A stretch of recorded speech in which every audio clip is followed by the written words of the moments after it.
Buon pomeriggio a tutti, è sempre un piacere per me ritrovarci qui a Grisignano. Ci stiamo avvicinando all'inizio di marzo e tutti sappiamo che insomma il 1° di marzo per la Serenissima era l'inizio dell'anno, almeno sui documenti. E la mia conferenza di oggi è dedicata a questo, l'ho intitolata Il Capodanno istituzionale veneziano e il Battimarso, breve storia di due tradizioni. Quindi oggi cercherò di fare il punto su queste due tradizioni, che sono due tradizioni, due storie distinte. Oggi cercherò di chiarire anche questo aspetto che magari non molti hanno ben presente, e proverò anche a chiarire un po' le origini di queste due usanze e a spiegare in cosa consistevano.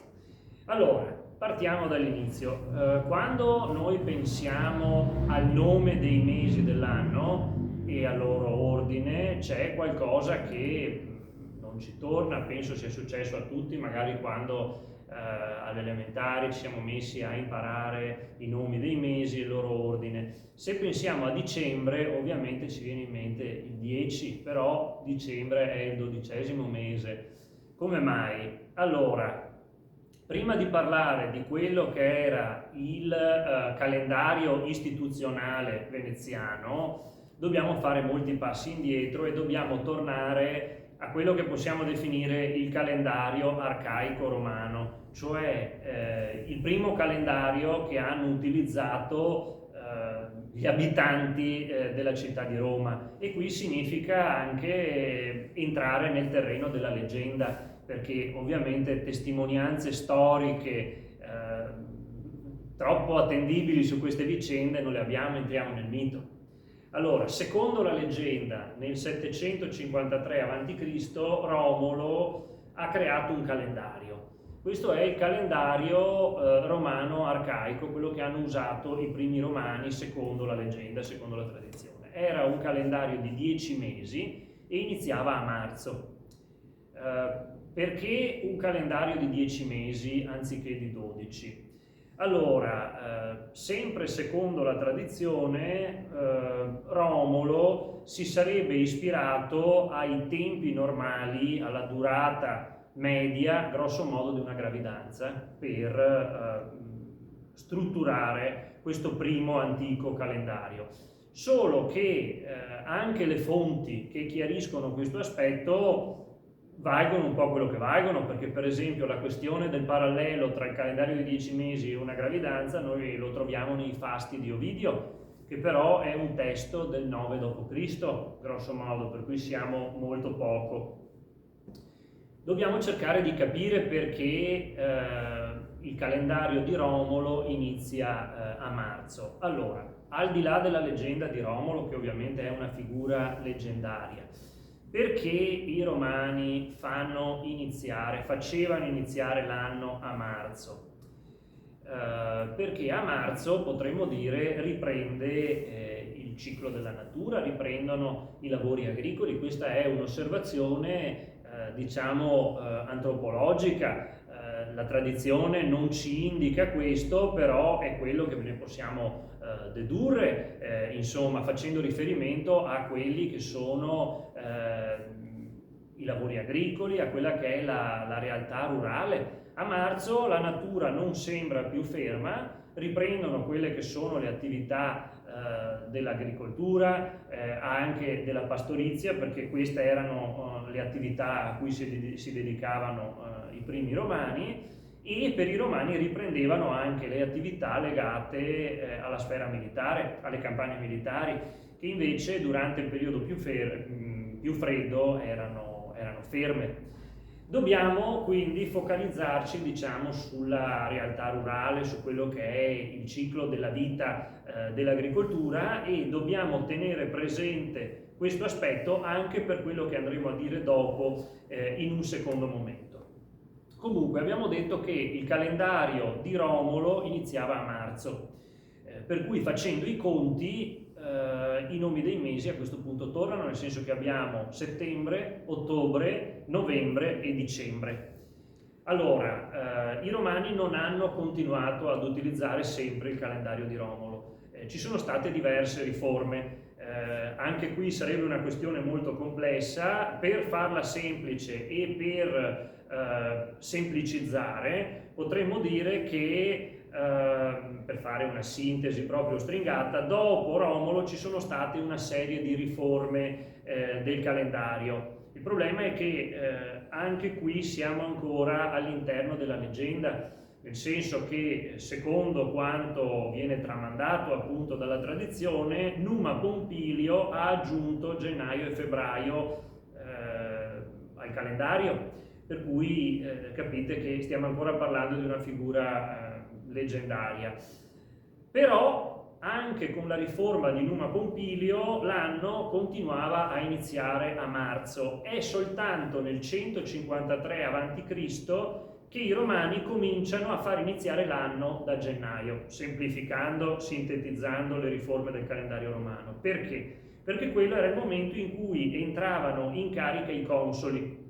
Poi nel 46 a.C. c'è la riforma di Giulio Cesare, a cui in realtà ne sono seguite delle altre. Comunque questa è la storia, potremmo dire, del primo calendario romano e delle sue evoluzioni. Adesso dobbiamo fare un salto avanti e dobbiamo trasportarci nel Medioevo.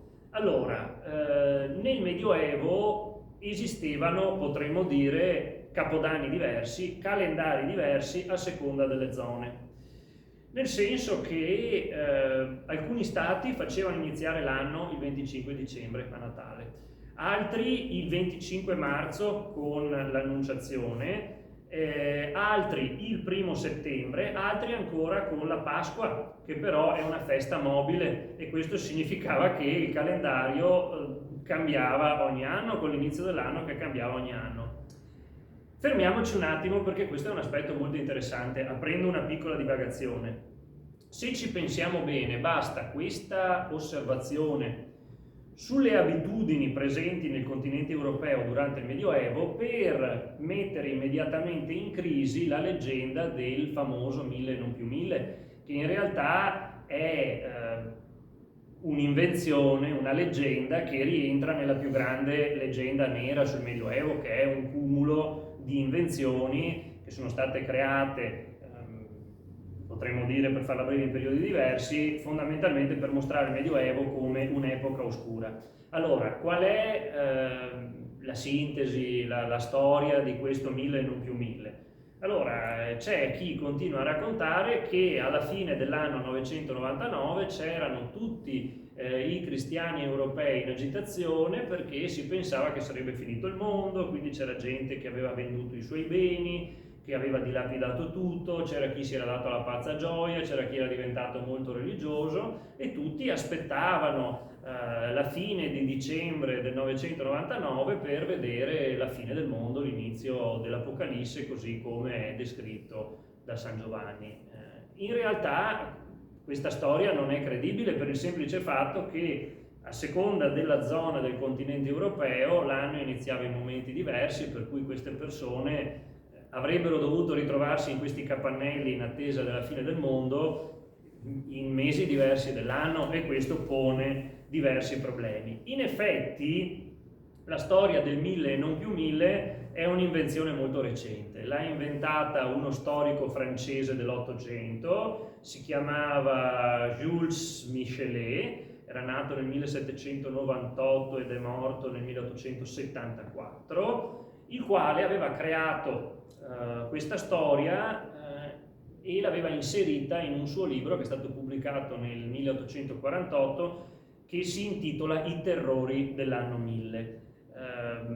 Michelet era uno storico anticlericale, anticattolico, inquadrabile, diciamo, in una precisa corrente di pensiero di quell'epoca, e per screditare la cristianità attacca il Medioevo, come tanti avevano già fatto prima di lui, e aggiunge questa invenzione, questa fantasiosa menzogna, senza pensare a quello che è l'aspetto della credibilità, nel senso che basta riflettere sui calendari per rendersi conto che non possiamo ritenere che si sia mai pensato qualcosa del genere nell'anno 999. Comunque, tornando a noi, Durante il Medioevo c'è anche chi riprende per gli usi civici, praticamente per gli usi civici e simbolici, quello che era il calendario romano, cioè c'è chi eredita praticamente il calendario romano arcaico.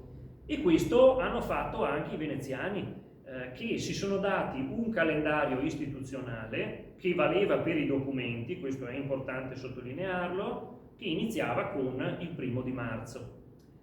Non sono però gli unici, nel senso che ad esempio se noi andiamo a Padova, a Palazzo della Ragione, noi abbiamo un ciclo di affreschi, quello del calendario astronomico del Palazzo della Ragione, dove abbiamo mesi, costellazioni, ed è un calendario che inizia con l'Ariete. Allora, c'è da dire che il ciclo astronomico del Palazzo della Ragione che noi vediamo oggi è un rifacimento, nel senso che l'originale è stato distrutto da un incendio ed è stato restaurato secondo quelle che erano le testimonianze di testimoni che avevano visto il palazzo come era prima, per cui non è probabilmente una ricostruzione precisa e si era persa anche la conoscenza di quello che era il significato simbolico di tutti i singoli affreschi che ci sono a Palazzo della Ragione. Quello che ci interessa è che il ciclo astronomico del Palazzo della Ragione inizia con il mese dell'Ariete, non il 1° marzo, quando inizia, potremmo dire, il dominio della costellazione dell'Ariete, che da quello che vediamo negli affreschi ha anche un'influenza particolare, evidentemente, che esercita sugli uomini, nel senso che sotto l'affresco, il disegno dell'Ariete, vediamo in 2 riquadri a Padova 2 figure abbastanza minacciose. Abbiamo un uomo che punta un coltello contro se stesso e quello che dovrebbe essere un cavaliere che calpesta un viandante. Questo dovrebbe significare, secondo quelle che sono le interpretazioni che sono state date, violenza contro se stessi e violenza contro gli altri, quindi un'influenza nefasta, potremmo dire, del segno dell'Ariete.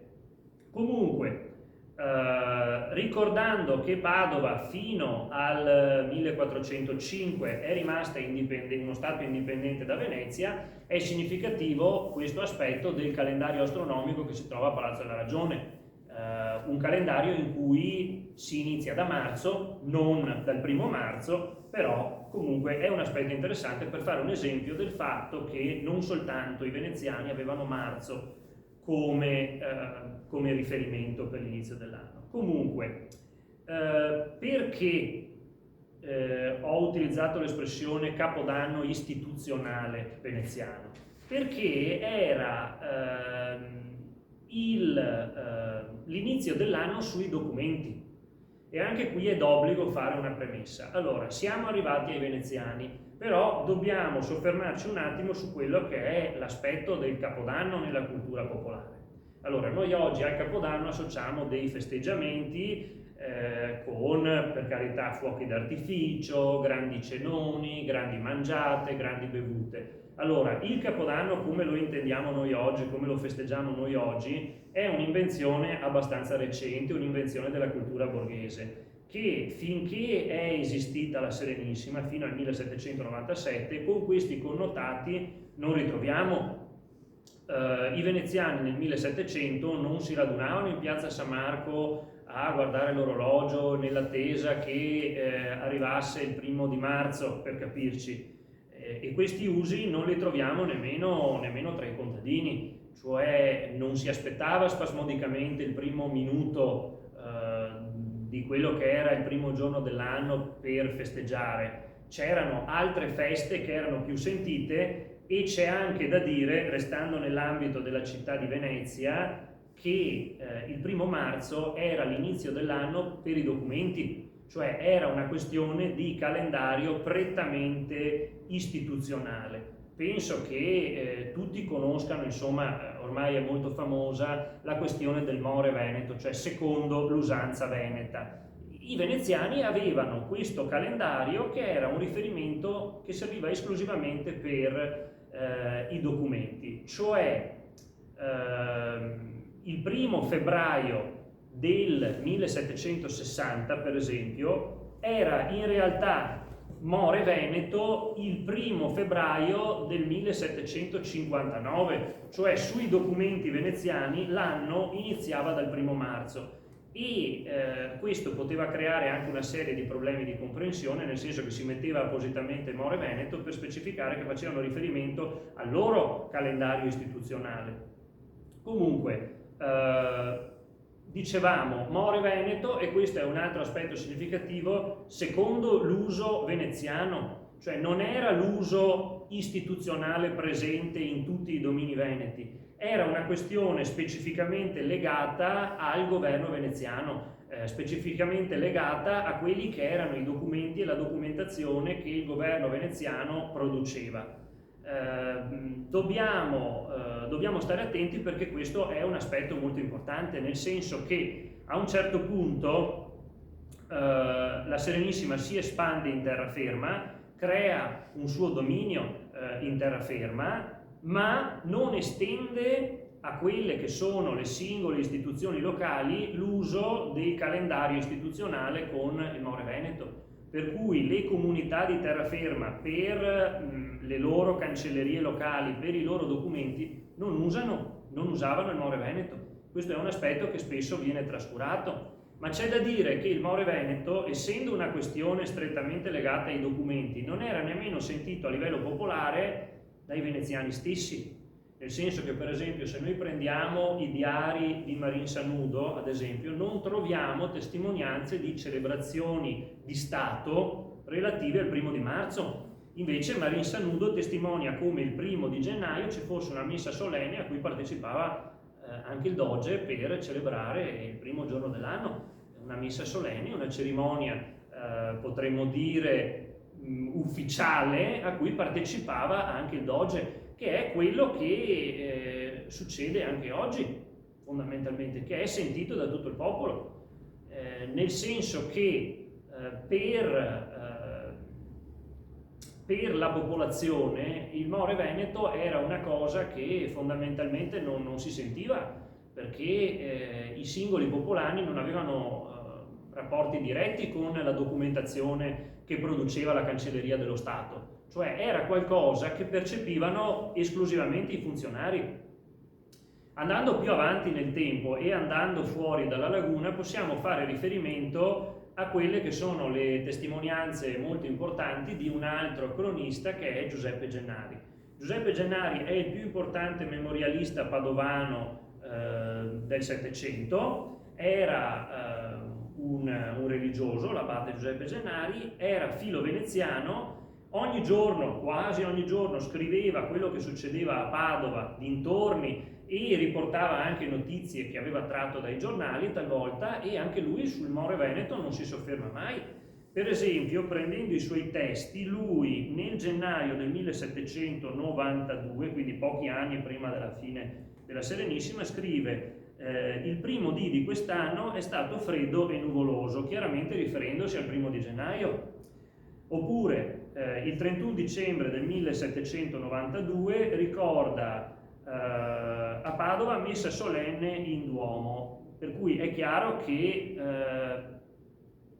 lui fa riferimento a quello che è un calendario diverso rispetto al More Veneto, che evidentemente restava esclusivamente un'usanza legata alla documentazione veneziana, non entrava nella vita civile, nella vita popolare. È interessante il fatto che Gennari non si sofferma tanto su More Veneto, non More Veneto. Quello che gli dà molto fastidio, il cambiamento che lui avverte, non è la scomparsa del More Veneto, per esempio, quando arrivano i francesi a Padova. Quello che gli dà fastidio è quando Francesco Pesaro, questo patrizio veneto, arriva a Padova e introduce una diversa scansione delle ore. Quello gli dà molto fastidio, però vabbè, questa è un'altra storia. I veneziani come vivevano questa questione del More Veneto, cioè del fatto di avere un calendario istituzionale legato ai documenti? Allora, nel 1795 Giovanni Battista Galliccioli, che era un altro religioso, un religioso veneziano, che è stato anche un importante storico ed è stato tra l'altro anche uno dei maestri di Ugo Foscolo, pubblica una ricerca in cui tratta anche della questione del More Veneto, nel senso che Galliccioli è passato alla storia come uno studioso che spesso si è soffermato su dei dettagli. Questo è stato il giudizio che è stato dato su di lui, che spesso era molto puntiglioso con questioni che riguardavano più aspetti piccoli che non aspetti grandi, processi storici. Però in questo caso ci viene in aiuto. È molto interessante perché Galliccioli scrive quando c'è ancora la Serenissima e afferma di non sapere con esattezza quando, come e perché i veneziani hanno adottato il More Veneto. E non solo, afferma anche che, avendo studiato sistematicamente i documenti, non è sicuro di poter dire che i veneziani lo hanno sempre usato. Forse ci sono dei periodi in cui non hanno fatto ricorso a questo uso. Lui scrive testuali parole: non sempre però i nostri tabelloni usavano l'anno More Veneto. Oggi scriviamo sempre More Veneto per evitare confusione. E anche lui fa fatica a collocare degli eventi nella storia, nel senso che, guardando alcuni documenti in cui manca il More Veneto, non sa dire con esattezza a quale anno si fa riferimento, e questo crea confusione. Oltretutto segnala come ci siano delle incertezze per alcuni periodi in cui lui non trova l'utilizzo del More Veneto nella documentazione ufficiale dello Stato. In questa sua riflessione ci va molto con i piedi di piombo, ci va molto cauto anche dal punto di vista di quelle che sono le origini e le motivazioni dell'introduzione dell'uso del More Veneto nello Stato veneziano. E si pone anche la domanda se il More Veneto facesse riferimento proprio al giorno del 1° di marzo, per esempio, ed è significativo che già quando la Serenissima ancora esiste, uno storico abbia dei seri dubbi sulla vicenda storica del More Veneto, che evidentemente risultava molto complessa anche per chi era ancora cittadino della Repubblica Veneta. Comunque, quando cade la Serenissima, quando scompare lo Stato Veneto nel 1797, scompare anche l'usanza del More Veneto. E qui possiamo tornare per esempio a quello che lascia scritto Giuseppe Gennari. Questo padovano si lamenta di tante cose, è molto triste per la scomparsa della Serenissima, dice addirittura di aver pianto e che il cielo ha pianto insieme alla popolazione per la scomparsa dello Stato, però si lamenta di tante cose, ma non si lamenta della scomparsa di quello che è il calendario istituzionale veneziano, quella che è l'usanza del More Veneto. E quindi è improprio definire come calendario veneto, era propriamente un calendario istituzionale veneziano. Ci sarebbe anche da dire che per tutto il Settecento Veneto era sinonimo di veneziano, va bene, per cui anche questo sarebbe da tenere in considerazione. Il significato della parola Veneto si è evoluta nel tempo, ma questa è un'altra storia. Avevo promesso di parlare di un'altra usanza e siamo arrivati a quel momento, un'usanza separata e distinta che è quella del battimarzo. Io l'ho scritto con la S, però si può anche scrivere battimarzo, lo si può trovare scritto separato, battimarzo o tutto attaccato. Allora, di che cosa stiamo parlando? Il battimarzo non è un'usanza che riguarda i veneziani, la laguna è una realtà che riguarda la terraferma, seppur con nomi diversi e anche con tradizioni differenti a seconda dei territori. Per farla molto breve, che cosa intendiamo di solito per battimarzo? Intendiamo che la mattina del 1° di marzo, soprattutto in campagna, anche se abbiamo attestazioni che questo succedeva anche in alcune città del Veneto, talvolta i bambini, talvolta gli adulti, talvolta tutta la comunità battono delle pentole per fare un po' di strepito, per salutare l'arrivo della buona stagione e la ripresa dei lavori agricoli. Questo succedeva perché c'era il More Veneto? No, il More Veneto non c'entrava niente. L'origine stessa del battimarzo la dobbiamo ritrovare in quello che è il calendario romano, fondamentalmente. Abbiamo parlato del leggendario calendario di Romolo. L'origine del battimarzo è fondamentalmente la stessa, non perché i contadini veneti, o meglio i contadini di una buona parte dell'Italia settentrionale, facessero riferimento al calendario di Romolo, ma perché marzo è il momento in cui riprendevano le attività agricole, in cui il ciclo della natura riprendeva, tornava la bella stagione, e quindi per i contadini che come riferimento avevano i lavori rurali, quello era l'inizio dell'anno. È da questo che nasce l'usanza del battimarzo. Comunque anche qui bisogna problematizzare, bisogna stare attenti, nel senso che l'usanza del battimarzo la troviamo con nomi differenti all'interno del Veneto e la troviamo anche fuori da quelli che sono i confini, potremmo dire, della Venezia, dell'area veneta, dai confini della regione Veneto attuale. Allora, un grande studioso di costumi popolari veneti, che è stato Dino Coltro, ha spiegato innanzitutto che il battimarzo o battimarzo deriva da appunto battere marzo, che è qualcosa di legato al risveglio della terra, come abbiamo detto.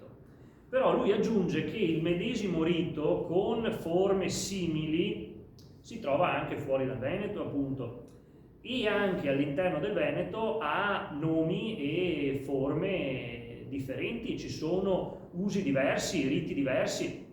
Ecco, sarebbe stato positivo se nei decenni passati qualche studioso magari avesse fatto un po' più attenzione nel cercare di trascrivere queste usanze. Sarebbe bello se magari qualcuno avesse dedicato più attenzione a questi riti, soprattutto negli anni immediatamente successivi al boom economico, in cui la cultura rurale ha rischiato di andare perduta e lì bisognava lavorare per cercare di trascrivere anche queste usanze. Non sempre è avvenuto e anche questo crea una grande confusione. Comunque sarebbe interessante se anche oggi si andasse nelle biblioteche a cercare i testi di storia locale, i testi di ricerche di antropologia per fare uno studio comparato sulle usanze di questo tipo diffuse nel territorio veneto e anche in altre parti dell'Italia settentrionale. Comunque, abbiamo detto il More Veneto era soltanto per i documenti veneziani. Il battimarzo a Venezia non c'era, era qualcosa che era diffuso in terraferma. Anche qui, che testimonianze antiche abbiamo sul battimarzo? Allora, ho citato prima Giuseppe Gennari. Giuseppe Gennari è molto meticoloso quando descrive gli avvenimenti, gli usi della Padova del Settecento, parla molto degli spettacoli teatrali, degli avvenimenti quotidiani, fa delle cronache molto precise, però non parla mai di tradizioni popolari. In effetti Giuseppe Gennari non era un romantico e per cui una determinata sensibilità nei riguardi delle tradizioni popolari, dei costumi, delle leggende non ce l'aveva ancora, nel senso che non siamo nell'Ottocento, non siamo ancora dentro al romanticismo, almeno non con Gennari. Magari qualche suo contemporaneo mostrava già questo tipo di sensibilità, Gennari no, e oltretutto Gennari viveva nella città di Padova, non fuori. Comunque sia, io avendo letto entrambi i volumi delle cronache del Gennari non ho mai trovato per esempio nessun riferimento preciso a riti di questo tipo, nessuna allusione al battimarzo. È lecito porci la domanda di quale può essere stata l'evoluzione di questo rito, quando è nato, come si è sviluppato nel tempo, però abbiamo delle lacune, nel senso che gli studi sistematici più antichi sulle tradizioni popolari noi ce li abbiamo nell'Ottocento, quando nasce appunto e si sviluppa una sensibilità romantica, una visione romantica sulla realtà, quando si inizia a vedere nei costumi popolari l'anima di un popolo, quello che fino a qualche tempo prima era considerato superstizione diventa un'espressione naturale e spontanea di una popolazione che serve appunto come cartina di tornasole per cercare di comprendere il carattere di quella popolazione, il suo carattere addirittura originario, arcaico. Comunque, abbiamo detto il mondo contadino faceva riferimento al ciclo delle stagioni, però siamo sicuri che per i contadini veneti marzo fosse effettivamente l'inizio dell'anno? Cioè, che testimonianze abbiamo precedenti a queste prime raccolte di tradizioni popolari dell'Ottocento? Beh, allora qualcosina c'è, nel senso che abbiamo una testimonianza, per esempio, molto interessante a riguardo, che è la vicenda di un'apparizione mariana, un'apparizione della Madonna, che si sarebbe verificata il 9 marzo del 1510 a Motta di Livenza. Nella zona di Motta di Livenza, nel 1510, all'inizio di marzo, il 9 marzo, la Madonna appare a un contadino e gli dice buon dì e buon anno, buongiorno e buon anno, facendo evidentemente riferimento a un calendario che è un calendario che il contadino conosce, ma che non è il calendario, potremmo dire, ecclesiastico. Evidentemente la Vergine Maria, rivolgendosi in un linguaggio comprensibile al contadino, non solo gli ha parlato nella sua lingua, ma ha anche fatto riferimento a quello che era il calendario che il contadino conosceva. Allora, questa vicenda è documentata in documenti dell'epoca ed è qualcosa di attestato, cioè non è un'invenzione successiva. Effettivamente nel 500 si sapeva di questa visione mariana e abbiamo dei documenti che lo testimoniano.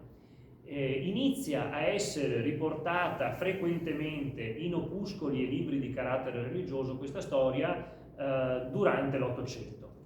Per avere un primo studio con un taglio diverso, con un taglio antropologico su questa vicenda, dobbiamo ancora aspettare, diciamo, che si sviluppi un nuovo tipo di sensibilità, un nuovo tipo di studiare i costumi popolari, non più di taglio romantico, ma con dei caratteri che sono un po' più vicini a noi, sono più scientifici, e nel 1888 abbiamo uno studioso, Giambattista Bastanzi, che è stato anche un politico italiano, che affronta la questione dell'apparizione mariana con una prospettiva differente, da raccoglitore di materiali folclorici e da studioso di tradizioni popolari. Lo scrive in un suo libro, nella sua opera più importante, che si intitola Le superstizioni delle Alpi Venete, e lo fa citando dei documenti, citando quelli che sono i documenti che lui reperisce, che fanno riferimento a questa apparizione nel 500,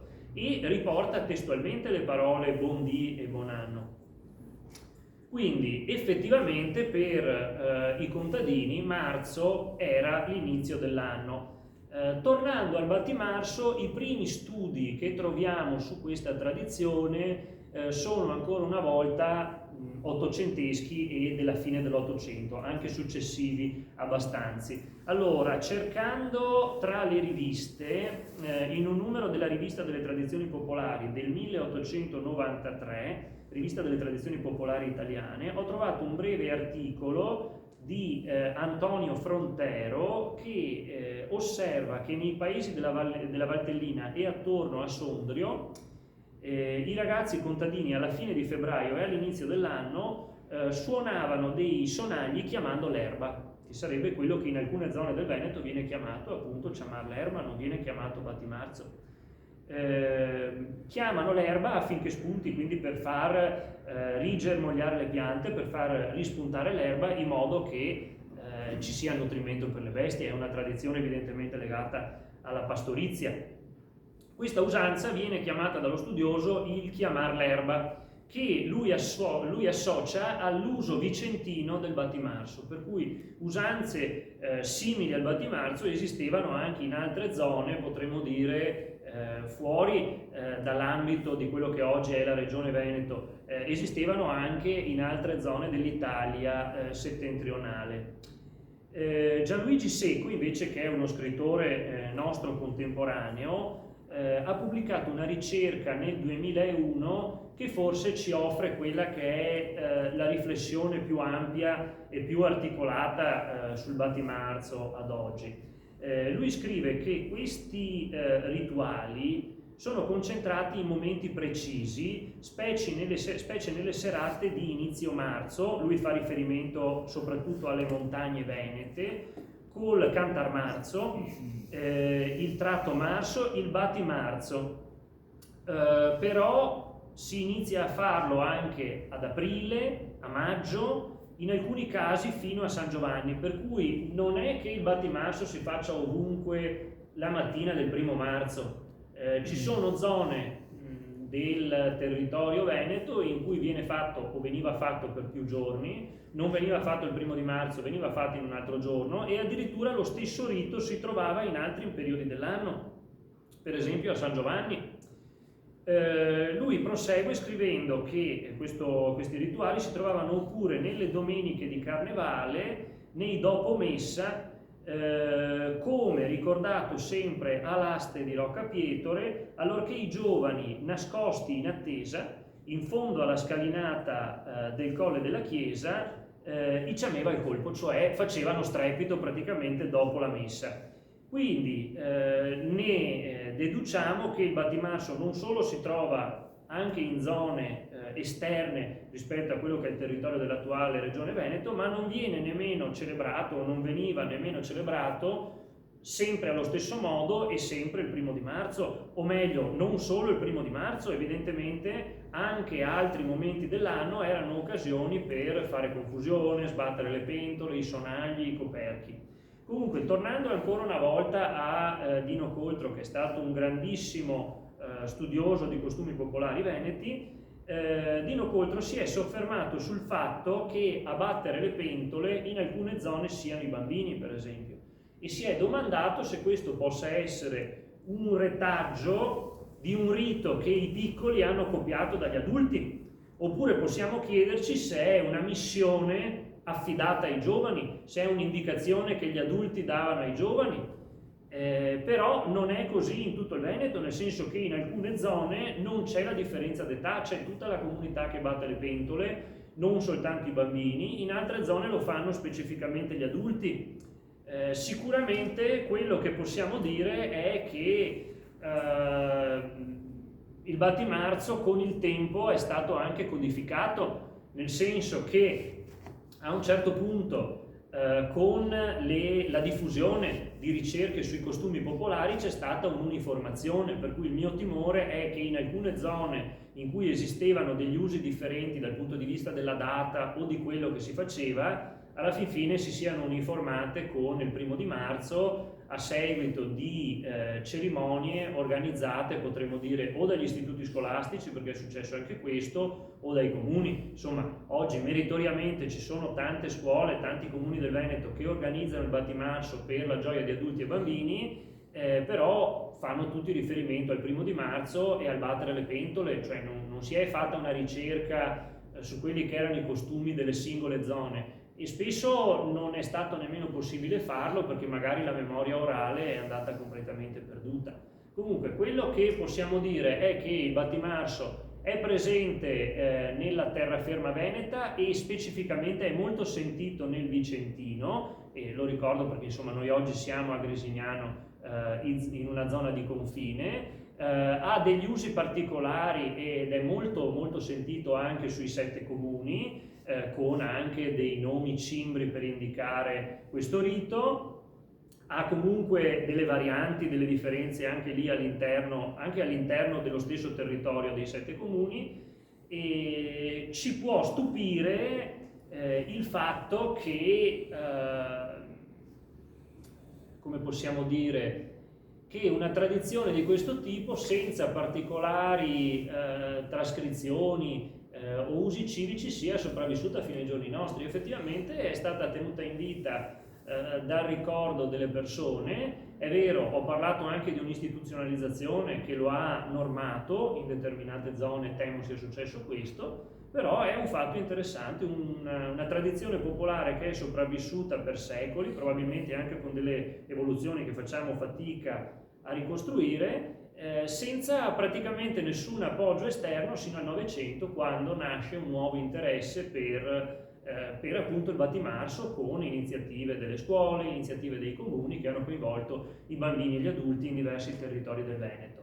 Ecco, ci stupisce un po' invece questa popolarizzazione, tornando alla prima parte della mia conferenza, del More Veneto, nel senso che quella che era un'usanza strettamente legata alla documentazione, al modo di firmare i documenti, oggi per alcuni è diventata una festa vera e propria che coinvolge i ristoratori che, insomma, nei loro locali organizzano dei cenoni veri e propri per festeggiare il Capodanno Veneto. Questo è successo alla fine del Novecento e poi è proseguito fino ai giorni nostri. Succede anche oggi, ci sono diverse iniziative nei territori attorno al nostro, dove ci troviamo oggi, in cui ci sono ristoranti che organizzano delle feste per il Capodanno Veneto. Allora, non è il caso che io mi dilunghi su come la ristorazione, il turismo abbiano trasformato delle tradizioni popolari in delle occasioni per lucrare fondamentalmente, nel senso che questo è un lavoro che hanno già fatto tanti importanti studiosi di folklore. Sono stati scritti articoli e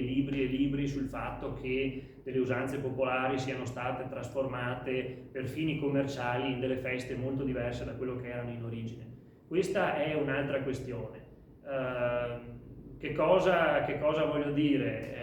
Voglio dire che, insomma, teniamo bene a mente che quello che oggi vediamo è un fenomeno molto particolare, nel senso che si è ripresa la datazione che si usava nei documenti per organizzare delle feste, in cui peraltro si tengono degli atteggiamenti che non appartengono a quella che era la realtà dei contadini veneti, voglio dire, almeno fino agli anni del boom economico.